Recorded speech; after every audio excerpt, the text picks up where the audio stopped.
পরবার মারা গিয়েছে 3 মাস হল। তারপরে আমি গাছ তো অ্যাক্সিডেন্ট করিয়ে আজ 11 দিন পরে এখন আপনি বাঁচাবো। মা আছে বাপ নাই, তাহলে সন্তানের মা তাইলে তো না বাপ হইতে মেন। রাফি যে সুস্থ জীবন ফিরে পাইব টিয়া পয়সা দিয়ে সহযোগিতা করিবেন। চট্টগ্রামের সাতকানিয়া উপজেলার 11 নং কালিয়াস ইউনিয়নের 9 নং ওয়ার্ডের বুধাগাজী পাড়ার বাসিন্দা মরহুম মোহাম্মদ হোসেনের পুত্র এবং 63 নং কালিয়াস সরকারি প্রাথমিক বিদ্যালয়ের 4র্থ শ্রেণীর ছাত্র মোহাম্মদ রাফি গত 17 এপ্রিল শুক্রবার বিদ্যালয়ের মাঠে বন্ধুদের সঙ্গে আম গাছে উঠতে গিয়ে প্রায় 40 ফুট উঁচু থেকে পড়ে গুরুতর আহত হয় সে। দ্রুত চট্টগ্রামের একটি বেসরকারি হাসপাতালে ভর্তি করা হয় এবং বর্তমানে আইসিইউতে চিকিৎসাধীন রয়েছে। ঘটনার 14 থেকে 15 দিন পেরিয়ে গেলেও এখনও জ্ঞান ফেরেনি তার। মাত্র 3 মাস আগে বাবাকে হারানো এই এতিম শিশুর মা জান্নাতুল নাইম রুবি সেলাই কাজ করে কোনোমতে সংসার ও সন্তানের লেখাপড়ার খরচ চালাতেন। হঠাৎ এই দুর্ঘটনায় পরিবারটি সম্পূর্ণ ভেঙে পড়েছে।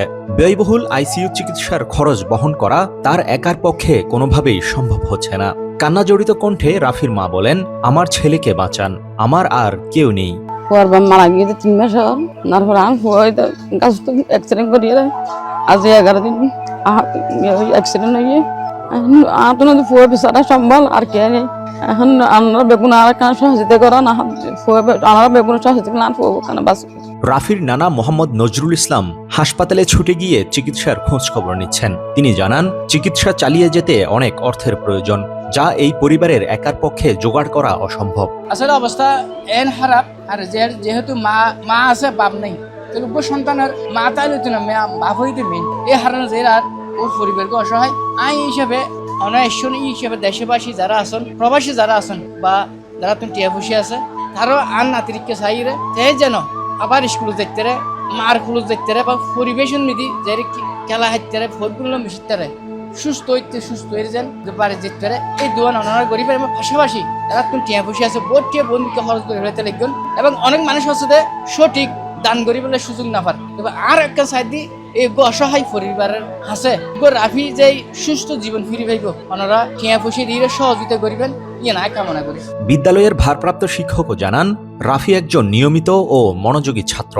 সকলের সহযোগিতা পেলে রাফি আবার স্কুলে ফিরতে পারবে, মায়ের কোলে ফিরতে পারবে।